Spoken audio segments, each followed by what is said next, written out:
Amin. Silakan duduk, Bapak yang terkasih. Shalom semuanya. Tuhan, mari kita buka firman Tuhan dari Lukas pasal yang ke-24, pasal yang terakhir ini. Lukas pasal 24, mulai dari ayat yang ke-44 sampai 53. Lukas 24 ayat 44 sampai 53. Kita baca berbalas-balasannya. Saya 44 dan semua yang benar, Ibu Bapak 45 dan semua yang ganjil. Baik, mari kita mulai. Ia berkata kepada mereka, inilah perkataanku yang telah kukatakan kepadamu ketika aku masih bersama-sama dengan kamu, yakni bahwa harus digenapi semua yang ada tertulis tentang aku dalam kitab Taurat Musa dan kitab Nabi-Nabi dan kitab Mazmur. Lalu dia membuka mereka sehingga mereka mengerti kitab suci. Katanya kepada mereka, ada tertulis demikian, Mesias harus menderita dan bangkit dari antara orang mati pada hari ketiga. Dan lagi dalam namanya diberikan kebenaran dan pengampunan dosa sampai kepada bangsa mulai dari Yerusalem. Kamu adalah saksi dari semuanya ini. Dan aku akan mengirim kepadamu apa yang didengar kepadamu, tapi kamu harus tinggal di dalam kota ini sampai kamu dilengkapi dengan kekuasaan dari Bapa ini. Lalu Yesus membawa mereka keluar kota sampai dekat Betania. Di situ ia mengangkat tangannya dan memberkati mereka. Dan ketika ia sedang memberkati mereka, ia berpisah dari mereka dan menghadap ke surga. Mereka sujud menyembah kepadanya, lalu mereka pulang ke Yerusalem dengan sangat bersukacita. Mereka senantiasa berada di dalam mereka dan memuliakan Allah. Puji Tuhan, yang berbahagia adalah mereka yang mendengarkan serta melakukan firman Tuhan.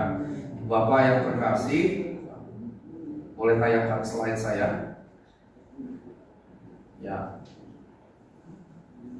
Saya mengambil judul sebetulnya mengikuti judul yang pernah diberikan kepada saya oleh satu gereja. Nah, mulai slide kedua saja langsung. Ibu Bapak, pada hari ini kita merayakan hari kenaikan, dan hari kenaikan ini tidak boleh dilihat sebagai terpisah. Jadi saya cantumkan di situ ada dua event Kristus dan event Roh Kudus. Maka yang pertama,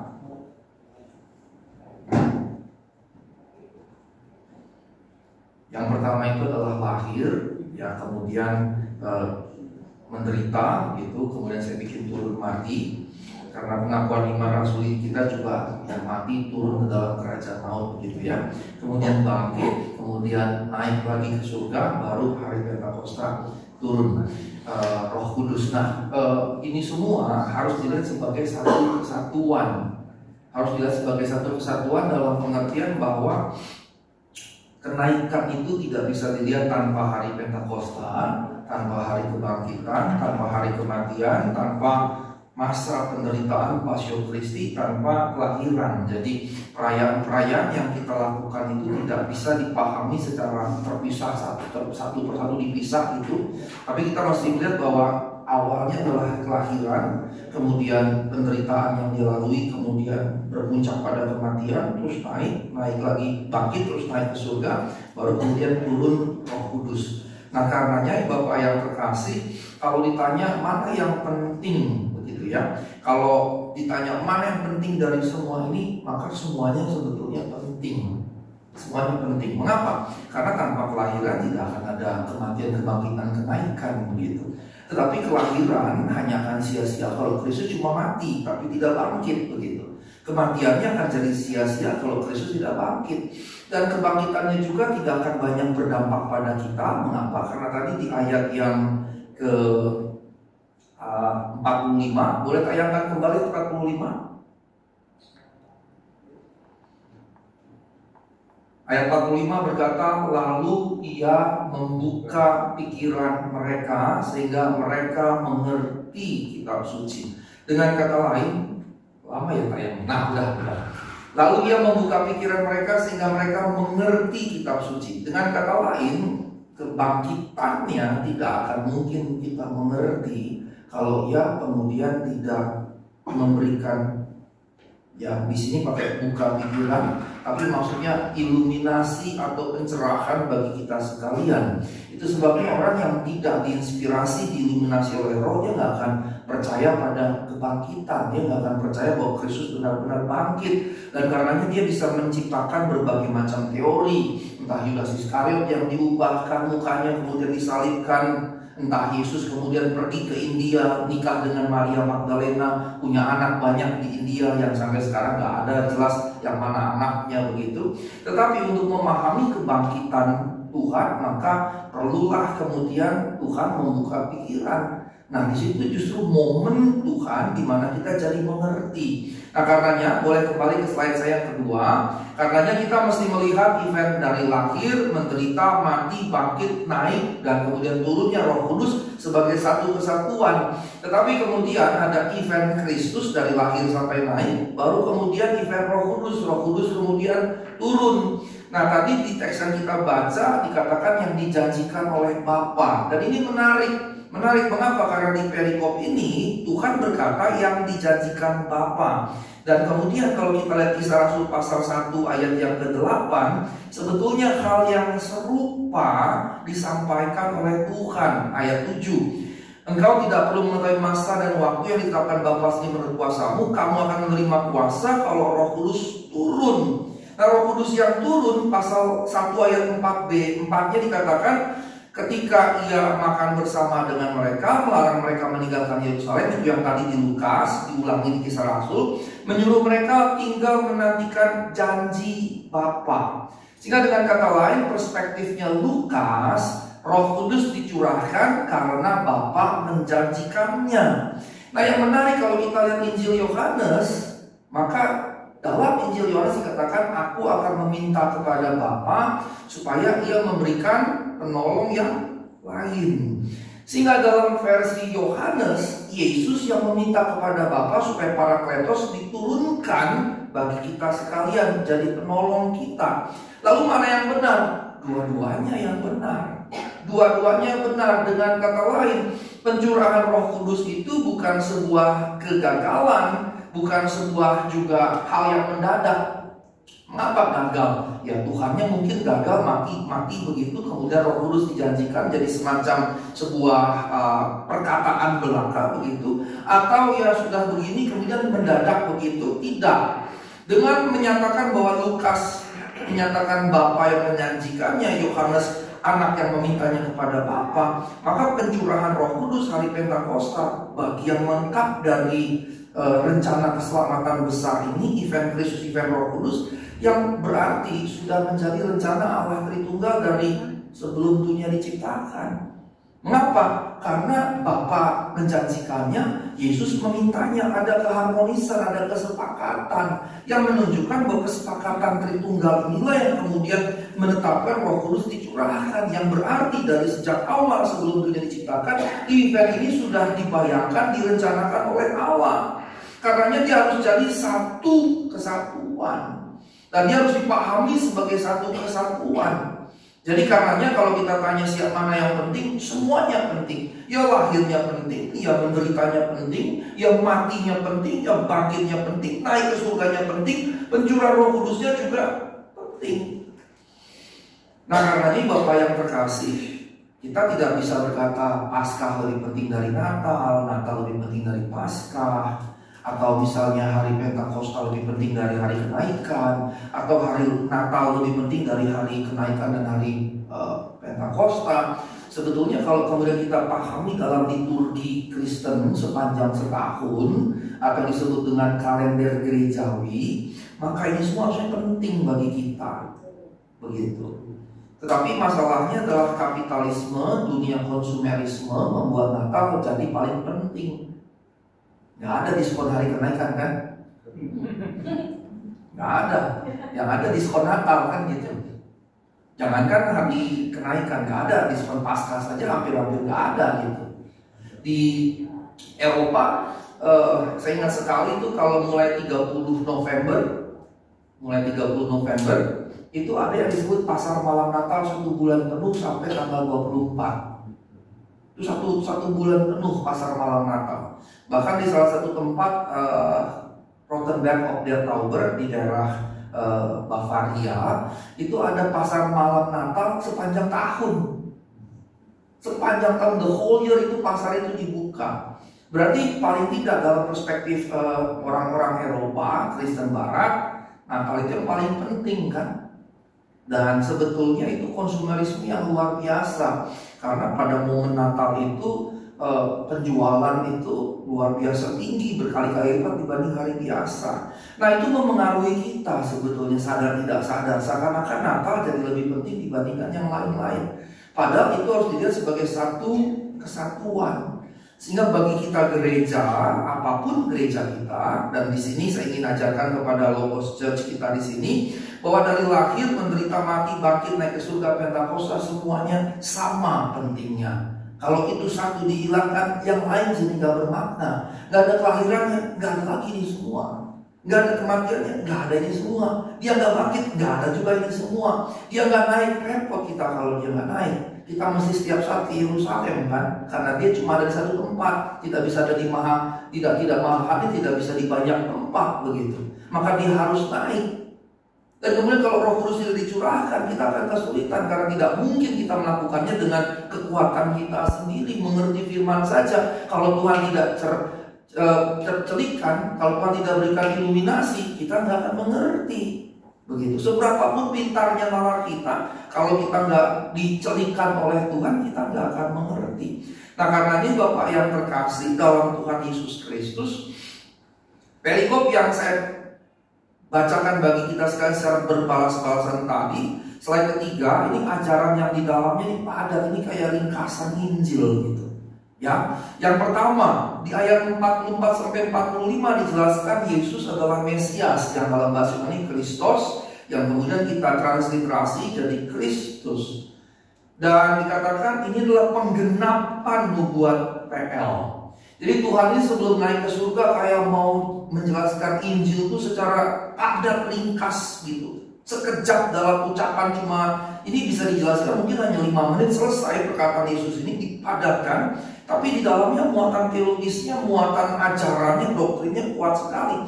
Yang pertama, Yesus adalah Mesias penggenapan nubuat perjanjian lama.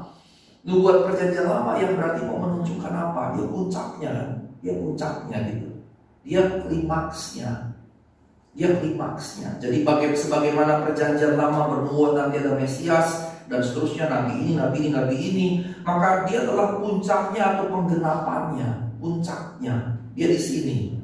Kemarin ada salah seorang yang beberapa kali datang ke gereja kita, terutama sore, bertanya kepada saya tentang monoteisme dan Tritunggal, dan saya katakan ya Tritunggal itu sudah penyataan Allah yang sempurna.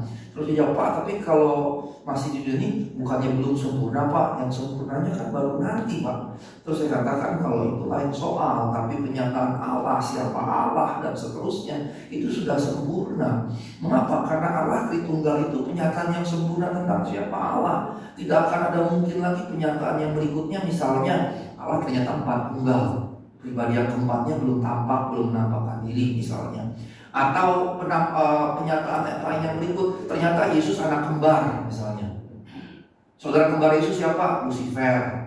Tapi Lucifer kemudian jatuh. Tidak ada lagi yang seperti itu. Penyataan itu sudah sempurna, selesai. Alkitab itu sudah sempurna menyatakan siapa Allah, sejauh yang memang Tuhan kehendaki kita tahu. Di luar yang Tuhan tidak kehendaki kita tahu, taunya kapan? Nanti kalau kita pulang ke rumah Bapa. Jadi dengan kata lain, perjanjian lama sudah disempurnakan dalam perjanjian baru. Nubuat perjanjian lama sudah dipuncaki oleh kedatangan Yesus dan selesai, sempurna penyataan Allah tersebut. Kita nggak perlu menanti-nanti penyataan-penyataan yang lain.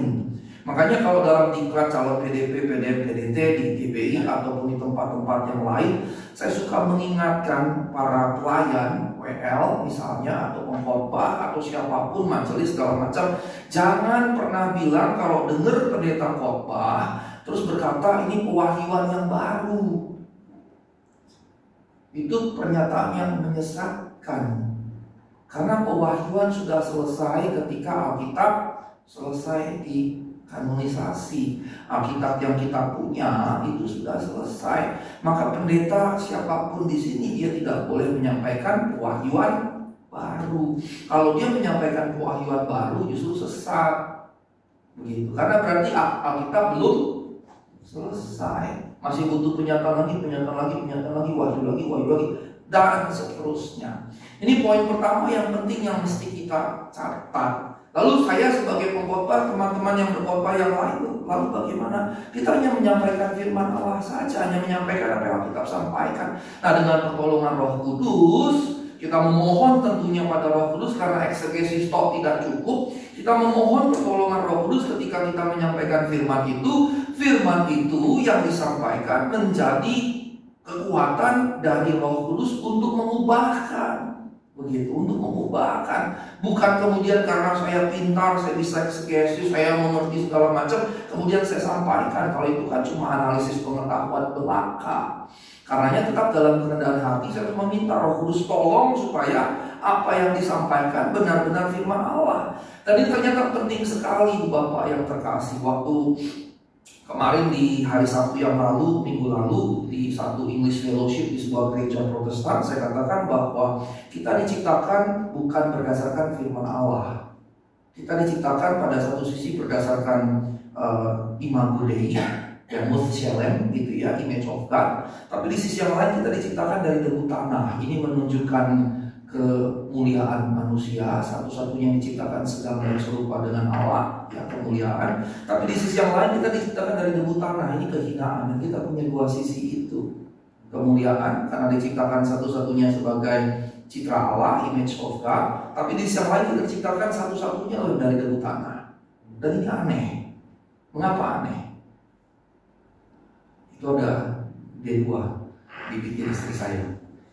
B2 babi kan. Kalau babi mati dikubur jadi debu tanah kan? Jadi debu tanah.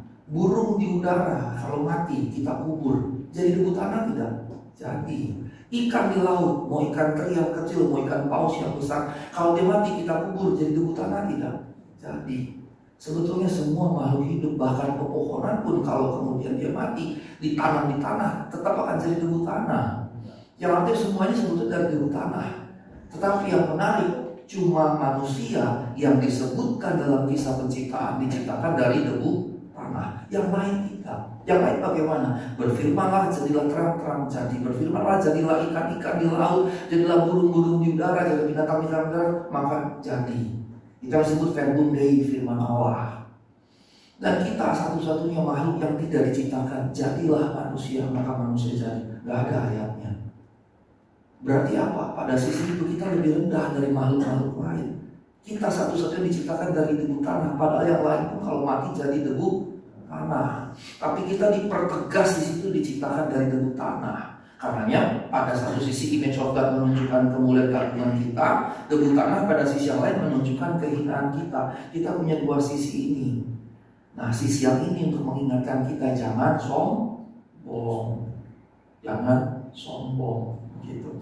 Nah, karenanya ini jadi catatan penting bagi kita sekalian. Kita punya dua sisi ini dalam segenap kehidupan kita.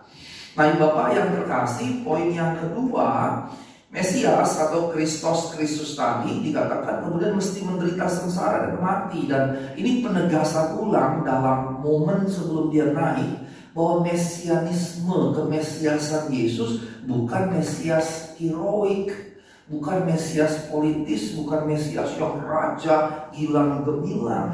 Justru Mesias yang sebegitu menderitanya, bahkan menderita sampai mati. Sebegitu menderitanya, bahkan menderita sampai mati. Ada banyak sekali yang bisa didalami dari sini, tapi paling tidak Mesias versi Yesus bukanlah Mesias versi perjanjian lama, itu yang pertama. Tapi yang kedua terkait dengan penderitaan, Tuhan kayak mau bilang begini, penderitaan itu harus dianggap sebagai sesuatu yang biasa. Kalau aku Tuhanmu saja, kalau aku Allah yang jadi manusia saja menderita, maka penderitaan tidak boleh lagi diberi nilai yang terlalu tinggi. Penderitaan harus dinilai sebagai hal yang biasa. Bahkan kemudian ketika dia rela menderita dengan penuh sukacita melaluinya, maka penderitaan pun juga justru jadi bagian dari kerelaan kita dalam melayani Tuhan. Harus seperti itu. Begitu. Karenanya tidak tepat kalau kemudian kita menjauhi hal-hal yang menyusahkan dan menderitakan. Karena itu bagian dari kedagingan sebetulnya. Itu bagian dari keduniawian, kedagingan, dan juga godaan dunia sana. Nah ini harus kita kemudian dorong jauh begitu. Sampai pada titik mana? Titik terjauhnya kematian bukan lagi hal yang menakutkan. Hai maut, di manakah sengatmu? Sengat maut telah ditelan dalam kemenangan. Jadi kita bukan lagi sosok yang takut mati. Kita jadi sosok yang berani mati. Tapi orang yang benar-benar berani mati, dia akan berani hidup. Orang yang benar-benar mengerti bahwa kematian bukan lagi menakutkan, telah dikalahkan oleh Kristus. Kematian tidak lagi menakutkan. Dia menjadi sosok yang berani mati, dan ketika dia jadi sosok yang berani mati, dia juga jadi sosok yang berani hidup dan menghargai hidup. Berani hidup dan karenanya menghargai hidup. Dan karenanya dia jadi mengerti, memilah-milah mana yang penting, mana yang tidak penting dalam kehidupan, mana yang bermanfaat, mana yang tidak. Minggu lalu saya khotbah tentang positive thinking sore, pagi Pak Niko. Dan di sore saya katakan bahwa positive thinking adalah fokus pada solusi dan bukan pada masalah. Selama kita hidup masih fokus pada masalah, kita berarti memiliki negative way of thinking. Kalau kita fokusnya pada masalah, masalah lagi, masalah lagi, berarti kita masih punya negative way of thinking karena fokus kita pada masalah. Positive thinking adalah fokus pada solusi. Solusi itu baru positive thinking. Lalu bagaimana dengan biblical thinking? Biblical thinking adalah fokus pada bagaimana Allah memakai kita jadi berkat dalam keadaan apapun. Sekalipun misalnya ada masalah, dari situ bagaimana saya bisa jadi berkat. Saya ngomong begini kan juga bukan berarti nggak mengalami kan. Bapak sebagian besar kalau tidak semua sudah tahu mobil saya ditabrak lagi. Nah, 6 bulan bayangin 2 kali mobil saya ditabrak. Vario saya baru saya beli 1,5 tahun dihantam oleh motor dan ternyata parah gitu. Kemudian setelah diperbaiki saya jual. Gak lama 6 bulan kemudian Alfa saya ditabrak truk, bahkan ketika saya lagi parkir. Saya lagi parkir, lagi duduk tiduran gitu, istri saya jemput Tea, tiba-tiba lempar badan saya, ditabrak truk. Kurang apa lagi coba? Saya bingung kalau sampai parkir aja ditabrak. Iya kan? Kalau sampai parkir aja ditabrak, ada nggak sih tempat yang aman di dunia ini? Ada, kuburan. Kuburan juga nggak aman ya, digusur ya. Kuburan juga nggak aman, digusur. Kecuali kalau belinya yang mahal itu ya, yang permanen. Gak ada tempat yang aman kan? Makanya kemudian yang mesti kita taruh dalam hati, jangan cari aman, cari Tuhan. Karena kalau cari Tuhan, apapun keadaannya aman di dalam perlindungan Tuhan. Nah, Bapak yang terkasih dalam Tuhan Yesus Kristus, sampai pada titik itu kematian bukan lagi yang menakutkan. Mengapa? Karena Tuhan kita sudah masuk dalam maut dan mengalahkan maut. Karena apa? Dia satu-satunya yang masuk dalam maut dan kemudian bangkit, tapi tidak mati lagi. Pak, ada dong Lazarus, siapa lagi? Lazarus, kemudian anak putri Yairus, kemudian anak janda di lain. Tapi catatan tradisi gereja, Lazarus itu setelah mati dibangkitkan Tuhan tahun 76 Masehi mati lagi. Berarti kebangkitannya cuma sekedar kebangkitan secara fisik biasa. Beda dengan kebangkitan Tuhan yang tubuhnya diubahkan begitu. Kalau saya tidak salah tahunnya 76 gitu. Saya ingat itu karena saya lahir juga tahun 76. Bedanya jaraknya 1900 gitu.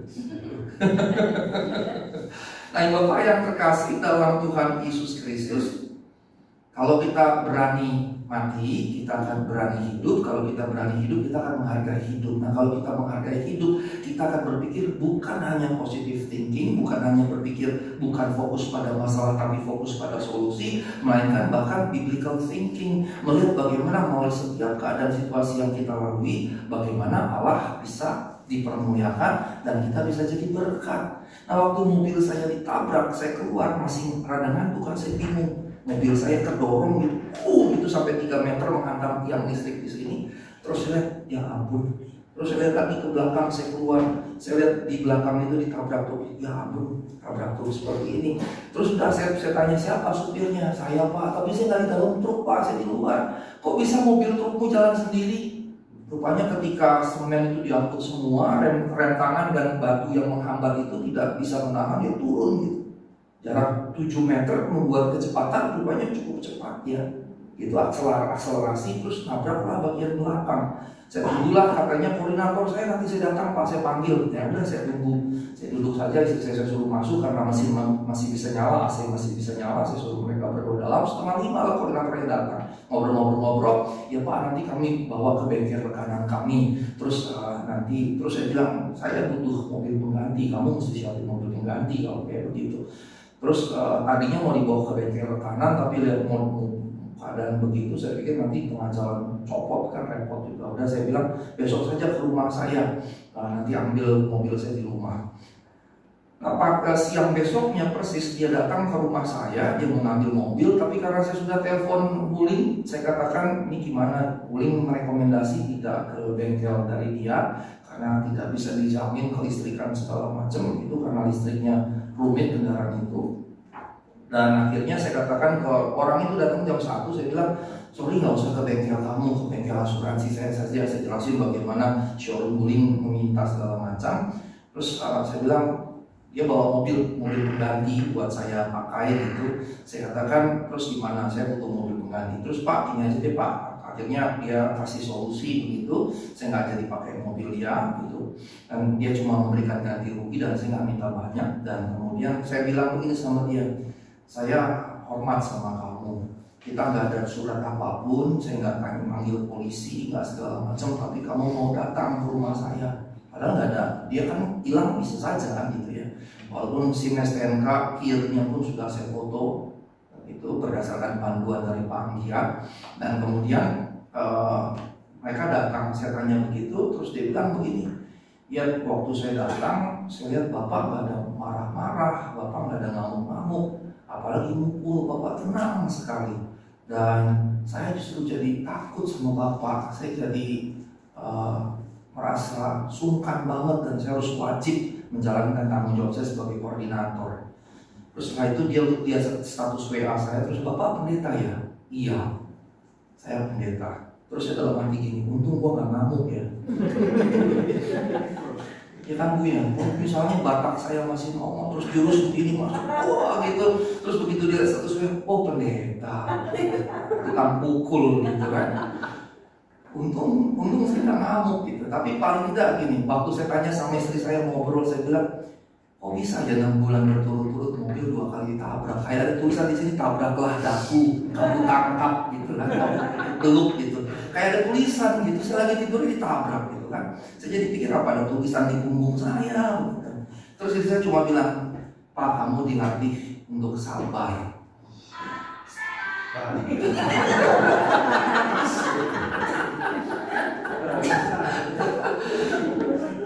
Itu buat goyang enak gitu.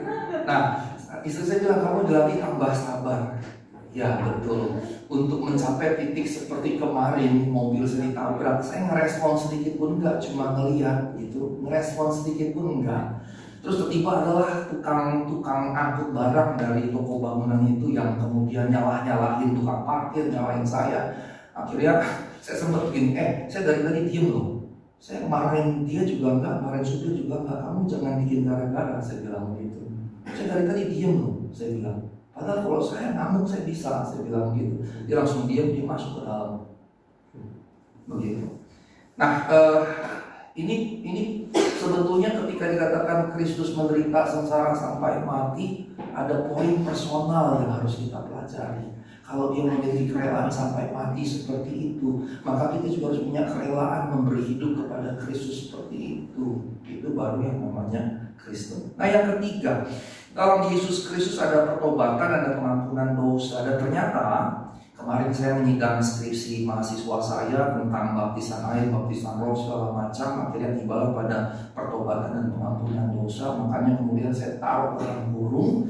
Dari percakapan kemarin makin menguatkan saya gitu. Pertobatan itu bagian kita, sementara pengampunan dosa itu bagian Allah. Nah, waktu Kristus mati, dia melakukan yang dia mampu supaya pengampunan dosa tersedia bagi semua orang. Tapi ada yang dia tidak mampu. Mengapa dia tidak mampu? Bukan karena dia tidak sanggup, tapi itu bukan bagian dia. Yaitu apa? Bertobat. Bertobat itu bagian kita. Bertobat itu bagian kita. Metanoia itu kan berjalan, kemudian balik arah. Yang bisa melakukannya adalah kita, karena ini diri kita. Kita yang berjalan dan putar balik begitu. Allah telah mengerjakannya, ya dan amin. Dia telah mati bagi semua orang, dia menyediakannya bagi semua orang, dan dia berkarya bagi semua orang. Tapi kemudian kita mesti merespons dengan pertobatan. Yang bahaya adalah ketika dari awal kita mengklaim menjadi Kristen bertobat, tapi sebetulnya watak kita nggak banyak berubah, atau malah makin buruk begitu. Makin duniawi, makin duniawi, makin duniawi, makin duniawi, makin duniawi, dan makin duniawi. Nah, karenanya ini poin penting. Dia sudah mengerjakan bagiannya, kita mesti mengerjakan bagian kita. Tapi tentunya bukan dengan kekuatan kita, karena dikatakan dalam Yesus Kristus. Pertobatannya harus di dalam Yesus Kristus. Kalau pengampunannya tersedia untuk semua, tidak ada yang tidak. Semuanya tersedia. Dan kenapa secara teologi saya tidak setuju dengan predestinasi? Karena kesannya Allah terbatas. Salah satu dasar kuat yang saya pahami sebagai dosen biblika, karena Allah jadi terbatas. Bagaimana mungkin Allah terbatas? Allah jadi manusia, Allah yang jadi manusia ini pencipta segalanya, itu mati. Bagaimana mungkin kematiannya terbatas hanya bagi sekelompok orang? Padahal dia Allah. Seberapa luas Allah tak terbatas, seberapa berkuasa dia tak terbatas, seberapa dahsyat dia tak terbatas. Masakan kematian Allah yang tak terbatas itu justru jadi terbatas bagi sekelompok orang tertentu? Buat saya di situ jadi nonsens gitu, nggak masuk akal, sama sekali. Allah yang jadi manusia, pencipta segala sesuatu, yang di dalam segala sesuatu dia tarik ke dalam dirinya. Masakan ada yang tidak bisa dia rangkul sama sekali? Masakan tangannya tidak cukup panjang untuk membawa semua datang padanya? Dari pihak Allah tersedia bagi semua. Ini prinsip yang sangat penting yang saya pegang betul-betul. Sebab kalau hanya untuk sebagian, Allah jadi terbatas. Yang berikutnya, slide berikutnya. Nah, karena Allah tak terbatas tadi, poin yang ke-berapa ini? Ke-4. Berita itu mesti disampaikan kepada segala bangsa. Saya suka perhatikan orang Indonesia suka kacau dengan kata semua, segala, dan seluruh. Kalau seluruh itu seluruh tubuh saya. Tubuhnya ada berapa? 1. Tapi kalau semua tubuh atau segala tubuh itu berarti banyak gitu. Misalnya di sini ada 20-30 orang, semua tubuh di sini ya semua gitu. Maka ada kalimat yang di dalam misalnya materi waktu saya bicara tentang universalisme, ada kata seluruh bangsa dipahami oleh orang tertentu sebagai semua bangsa. Itu keliru. The whole nation itu ya Israel. Tapi yang menarik di sini teks sinarinya adalah pantata ethne, all nations, semua bangsa. Ini berkaitan dengan poin ketiga tadi, bahwa pengampunan dosa dari Tuhan kita untuk semua tersedia, dan karenanya mesti diberitakan kepada segala bangsa. Pantai itu semua, semua bangsa. Tidak ada yang tidak, sehingga tidak boleh rasistik. Tidak boleh menganggap suku saya lebih hebat, suku saya lebih hebat, begitu. Dan contoh kecil saja, kami orang Batak itu ada Batak Toba, Karo, Simalungun, Pak, Dairi, kemudian Angkola. Ada yang berkata bahwa misalnya Karo bukan Batak, ada lagi yang bilang Simalungun bukan Batak, ada lagi yang bilang Angkola bukan Batak, Pak, Dairi bukan Batak, ada lagi yang bilang Toba bukan Batak. Kalau semuanya bilang bukan Batak, yang Batak jadi yang mana? Nggak ada kan gitu. Terus kemudian di 5 ini ada saja 1-2 orang yang menganggap sukunya lebih besar, lebih hebat dibanding yang lain begitu. Nah, secara lebih luas dalam konteks Indonesia kan juga gitu. Ada saja orang-orang tertentu yang menganggap suku lain lebih rendah, sukunya lebih tinggi begitu. Padahal berita Injil tidak pilih-pilih, harus kepada segala bangsa. Nah, minggu kemarin saya khotbah di GKJ Nehemia di daerah Pondok Pinang, Lebak Bulus sana. Saya diminta khotbah tentang topik ini, dan ini jadi menarik begitu. Dan Tuhan kan sudah menyampaikan di hari Pentakosta berapa belas bahasa? 12-15 bahasa. Roh yang satu yang sama berbicara menggunakan 12-15 bahasa tentang berita Injil yang sama, tentang perbuatan Allah yang besar. Bayangkan sekali lagi, roh yang sama menggunakan 12-15 bahasa memberitakan Injil yang sama, perbuatan Allah yang besar dalam Kristus Yesus. Jadi dengan kata lain, segala perbedaan kultural, bahasa, suku, suku bangsa maupun bangsa itu diterima oleh Allah dan diterima dalam keragamannya. Semua diterima, yang Batak, yang Tionghoa, yang Ambon, yang Jawa, semua diterima. Diterima, direngkuh tanpa dijadikan sama loh. Dengan dia bicara 12-15 bahasa kan berarti keberagaman, kepelbagaian, perbedaan ini diterima semua kan begitu. Tanpa Tuhan paksa mereka harus jadi orang Yahudi berbahasa Yahudi. Tapi anehnya di pasal 2 itu terjadi. Butuh 8 pasal, baru di pasal 10 Petrus dapat penglihatan dengan kain, ada binatang haram dan halal. Tuhan bilang sampai 3 kali, Petrus makanlah. Petrus jawab, aku tidak makan yang tidak halal. Baru kemudian berikutnya datanglah utusan Kornelius kepada Petrus, dan Petrus sudah dapat informasi dari Tuhan bahwa Petrus harus pergi ke rumah Kornelius, dan disitulah dia sadar bahwa dia tidak boleh menyebut siapapun najis, kafir, haram. Jadi penglihatan tadi dia bilang ternyata bukan tentang makanan, ya jelas dong bukan makanan. Dan yang jadi aneh gitu ya, sampai 3 kali Tuhan bilang Petrus makanlah. Petrus bilang, Tuhan aku tidak makan yang tidak halal, aku tidak makan yang haram. Padahal sebentar lagi kita makan yang haram. Petrus sampai dikasih 3 kali penglihatan, dia nggak mau makan. Kita kan nggak usah disuruh-suruh, kita hajar habis gitu. Sampai istri saya tadi bilang, karena dia bikin rica-rica gitu kan, ini saya harus jatahin biar nggak habis cepat, nanti nggak kedapetan. Kita nggak perlu disuruh, kita hajar gitu. Petrus sampai 3 kali Tuhan tetap dia tolak gitu. Padahal udah Tuhan yang suruh. Kalau saya Tuhan nggak perlu kasih penglihatan, saya hajar Tuhan. Nggak perlu pakai penglihatan. Tapi ternyata Petrus sadar bukan tentang makanan, tapi dia tidak boleh menganggap suku lain, ras lain, bangsa lain sebagai kafir, najis, haram. Dan dari situ dia baru tahu bahwa Injil harus diberitakan kepada segala bangsa. Pasal 2 hari Pentakosta sudah diberitakan dengan 12-15 bahasa. Butuh 8 pasal, di pasal 10 baru Petrus menjangkau orang-orang bukan Yahudi. 8 pasal loh. Nah ketika saya khotbah itu saya merenungkan, kita juga sering kali gitu loh.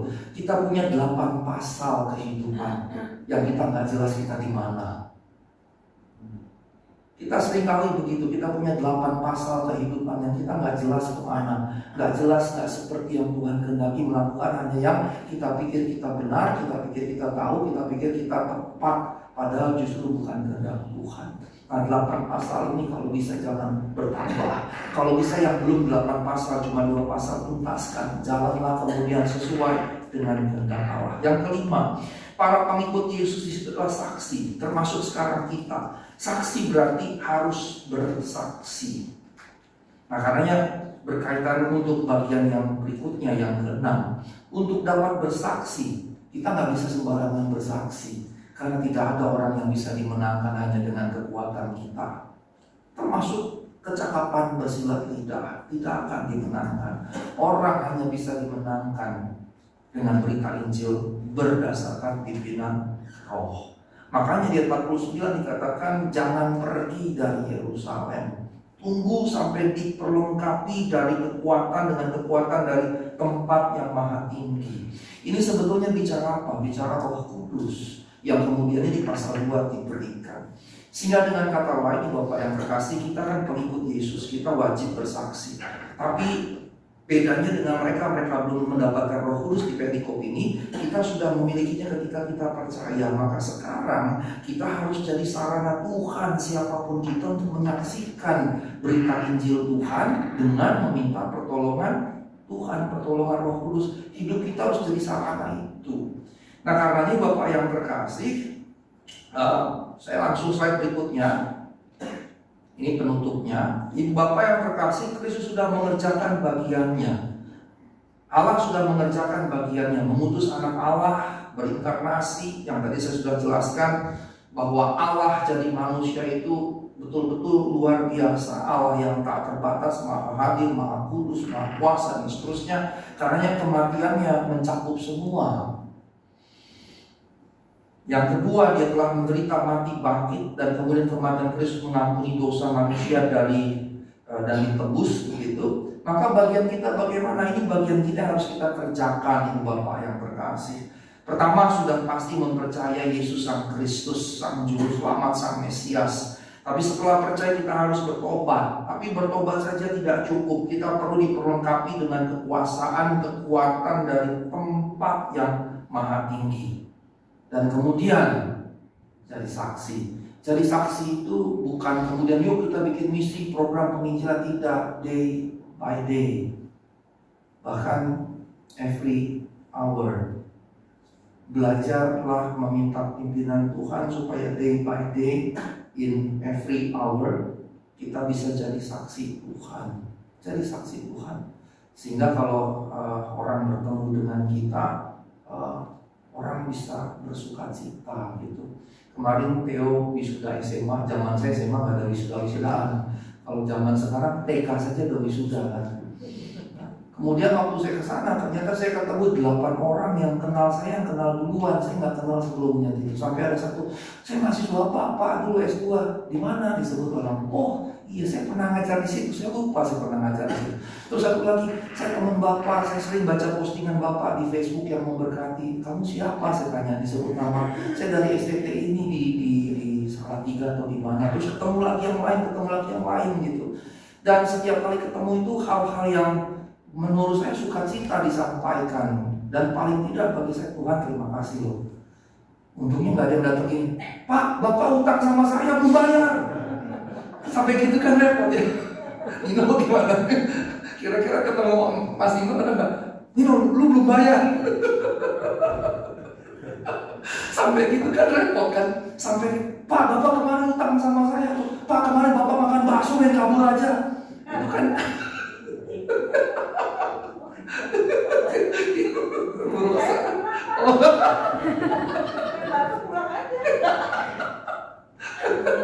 Terus ketemu di pasar, ibu yang nggak makan bakso nggak. Nah, Ibu Bapak yang terkasih, kita perlu meminta pimpinan Roh supaya kemudian waktu kita menjalani kehidupan day by day, hour by the hour, kita betul-betul bisa jadi saksi. Dan karenanya Logos Church, anggota jemaatnya harus jadi anggota jemaat yang misioner. Ingat selalu, aku adalah saksi Kristus, bukan saksi Yehova ya, itu lain lagi. Kita adalah saksi Kristus. Amin. Mari kita